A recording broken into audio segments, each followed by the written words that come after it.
Hey guys, welcome back to Fixin' It, and today I'm going to show you how to change the cabin air filter on this 2026 Hyundai Tucson.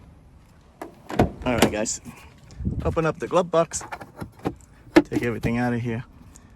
You have this little latch here, you're just going to pull this out. Just pulls right out.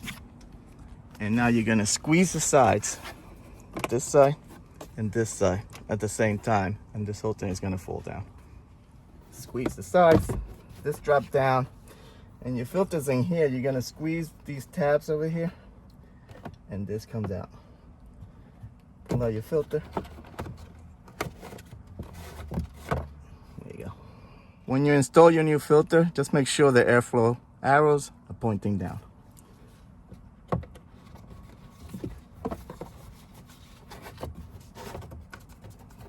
This cover, you're gonna put in this side first.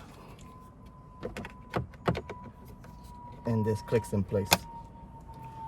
And all you have to do is bring up the glove box. Don't forget to do the latch. This latch, just pull it down and attach it. That's it. So I hope this video helped you out. Like and subscribe. Talk to you guys later. Take care.